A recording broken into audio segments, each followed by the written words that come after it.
এর পূর্বে বিএনপি কখনো এককভাবে ক্ষমতায় যায়নি, জামায়াতও বৃহৎ জনগোষ্ঠীর প্রতিনিধিত্ব সংসদে করেনি। আমরা মনে করি একটি শক্তিশালী সংসদের জন্য আগামীর বাংলাদেশের সংসদে এনসিপি এবং তরুণ প্রজন্মের প্রতিনিধিত্ব আবশ্যক। আমরা আমাদের জায়গা থেকে অবশ্যই মার্কা হিসেবে শাপলাকে এনসিপির জন্য চাই এবং শাপলা মার্কা নিয়েই এনসিপির আগামী সংসদে নির্বাচনে অংশগ্রহণ করবে।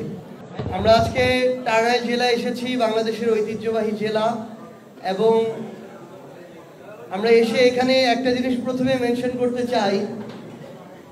বাংলাদেশে আমরা প্রায় প্রত্যেকটি জেলায় গিয়েছি, কিন্তু এত সুন্দর প্রেস ক্লাবের পরিবেশ বাংলাদেশের অন্য কোনো জেলায় আমাদের চোখে পড়েনি। সো অবশ্যই এটা আপনাদের পেশাদারিত্বের পরিচয়, এবং আমরা চাই যে আপনাদের এই ধরনের প্রফেশনাল আচরণ এবং কাজের সাথে সম্পৃক্ততা, সত্য এবং ন্যায়ের সাথে সম্পৃক্ততা সবসময় বজায় থাকুক।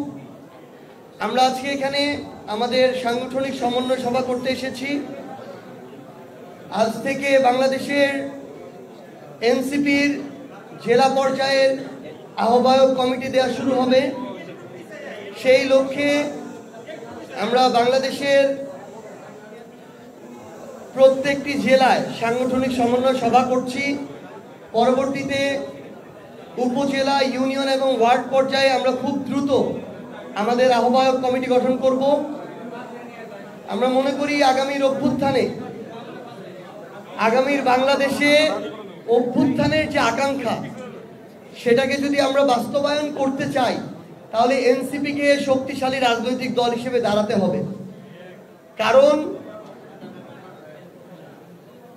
আওয়ামী লীগ প্রশ্নে কিংবা ভারতীয় আধিপত্যবাদ বিরোধী প্রশ্নে বিএনপি এবং জামায়াত এককভাবে এই জায়গায় আগামীর বাংলাদেশকে নেতৃত্ব দিতে পারবে না। এখানে এনসিপির এবং তরুণ প্রজন্মের অংশগ্রহণ আবশ্যক। সেই জায়গায় নির্বাচনকে সামনে রেখে হোক, নিজেদের সাংগঠনিক কাঠামোকে শক্তিশালী করার জন্য হোক, জেলা উপজেলা থেকে শুরু করে প্রত্যেকটি ইউনিটে আমাদের নেতা কর্মীদেরকে সুসংগঠিত করার জন্য হোক, আমরা এই সাংগঠনিক সমন্বয় সভাগুলো করছি। আমরা আশা করি আগামী ডিসেম্বরের মধ্যে বাংলাদেশের প্রত্যেকটি ওয়ার্ডে এনসিপির আহ্বায়ক কমিটি থাকবে, এবং আগামীর বাংলাদেশে দুর্নীতির বিরুদ্ধে, চাঁদাবাজির বিরুদ্ধে, সকল অপকর্মের বিরুদ্ধে যে লড়াই, এই লড়াইটি দৃঢ়ভাবে চালিয়ে যাওয়ার দায়িত্ব তরুণদের এবং এনসিপিকে নিতে হবে। কারণ পুরনো রাজনৈতিক দলগুলো তাদের গতানুগতিক কালচার থেকে চেষ্টা করেও বের হতে পারছে না, বরং তারা দিনে দিনে ওই কালচারের ভিতরে আরো চলে যাচ্ছে। আমরা আমাদের জায়গা থেকে মনে করি ওই কালচারের ভিতরে থাকা তাদের ওই কালচার থেকে বের হয়ে আসা যতটা কঠিন, আমরা যারা আমাদের শুরু থেকে ওই কালচারের বিরুদ্ধে ফাইট করছি, ওই কালচারের বিরুদ্ধে দাঁড়িয়ে থাকা আমাদের জন্য তার চেয়ে সহজ। এবং আমরা আমাদের জায়গা থেকে এই লড়াইটা চালিয়ে যেতে চাই। এর পূর্বে বিএনপি কখনো এককভাবে ক্ষমতায় যায়নি, জামায়াতও বৃহৎ জনগোষ্ঠীর প্রতিনিধিত্ব সংসদে করেনি। আমরা মনে করি একটি শক্তিশালী সংসদের জন্য আগামীর বাংলাদেশের সংসদে এনসিপি এবং তরুণ প্রজন্মের প্রতিনিধিত্ব আবশ্যক। সেই জায়গা থেকে আমরা আমাদের সাংগঠনিক শক্তিমত্তাকে বৃদ্ধির লক্ষ্যে আমরা কাজ করে যাচ্ছি। এবং আমরা এইটুকু আপনাদেরকে বলতে চাই, আমাদের এই লড়াইয়ে আমরা কোনো অন্যায় স্বেচ্ছাচারিতাকে প্রশ্রয় দিব না বলেই আমরা জুলাই সনদে স্বাক্ষর করিনি। কারণ যেই জুলাই সনদের এখন পর্যন্ত আইনগত ভিত্তি আমাদের কাছে স্পষ্ট নয়, যেই জুলাই সনদের গুরুত্বপূর্ণ মৌলিক সংস্কারগুলোতে নোট অফ ডিসেন্ট দেওয়া রয়েছে, সেগুলোর ভবিষ্যৎ কি হবে? গণভোটে জুলাই সনদ পাশ হয়ে গেলে সেগুলো বাস্তবায়ন করতে সরকারি দল বাধ্য থাকবে কিনা, এটি আদেশের ভিত্তিতে মাননীয় প্রধান উপদেষ্টার স্বাক্ষরে এই জুলাই সনদ বাস্তবায়নের দিকে যাবে কিনা, এই বিষয়গুলোর নিশ্চয়তা পাওয়ার পূর্ব পর্যন্ত এনসিপি তাদের জায়গায় জনগণের আকাঙ্ক্ষার বিপরীতে গিয়ে জুলাই সনদে স্বাক্ষর করতে পারে না। এনসিপি সেটা করেনি, এনসিপি নিজেদের মেরুদণ্ডটাকে সোজা রেখেছে। আমরা মনে করি অভ্যুত্থান পরবর্তী বাংলাদেশের রাজনৈতিক দলগুলোর চাওয়া পাওয়া শুধুমাত্র নির্বাচন কেন্দ্রিক হতে পারে না। আমরাও চাই গণতান্ত্রিক প্রক্রিয়া উত্তরণের জন্য নির্বাচন হোক, ফেব্রুয়ারিতে হলেও এনসিপির সমস্যা নেই।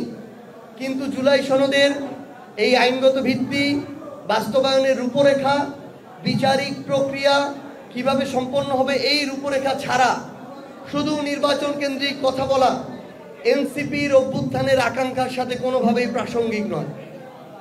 পাশাপাশি অভ্যুত্থান পরবর্তী বাংলাদেশে কোনো প্রতিষ্ঠানের স্বেচ্ছাচারী আচরণ এনসিপি এবং এই তরুণ প্রজন্ম মেনে নিবে না। কোনো আইনগত বাধা না থাকা সত্ত্বেও যখন এনসিপিকে তাদের যে প্রতীক, যেটা আমরা চেয়েছিলাম শাপলা, সেটি দিতে নানা টালবাহানা করা হচ্ছে, বিভিন্ন অযৌক্তিক কারণ দেখানো হচ্ছে, তখন আমরা মনে করি যে রাজনৈতিক দল হিসেবে এবং অভ্যুত্থানের সামনের সারির নেতৃত্ব হিসেবে এনসিপি তাদের জায়গায় কোনো স্বেচ্ছাচারী আচরণকে প্রশ্রয় দিতে পারে না। আমরা স্পষ্ট করে বলেছি, যেহেতু কোনো আইনগত বাধা নেই, আমরা আমাদের জায়গা থেকে অবশ্যই মার্কা হিসেবে শাপলাকে এনসিপির জন্য চাই এবং শাপলা মার্কা নিয়েই এনসিপির আগামী সংসদে নির্বাচনে অংশগ্রহণ করবে।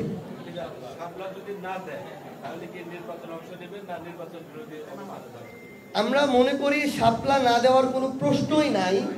যেহেতু আইনগত বাধা নেই, আমরা আমাদের জায়গা থেকে শাপলা আদায় করে নিব। যখন একটা জিনিস আমার প্রাপ্য, এনসিপির প্রাপ্য, যখন সেটা দেওয়া হবে না, তাহলে অবশ্যই সেই স্বেচ্ছাচারী আচরণের বিরুদ্ধে আমার লড়াই করতে হবে।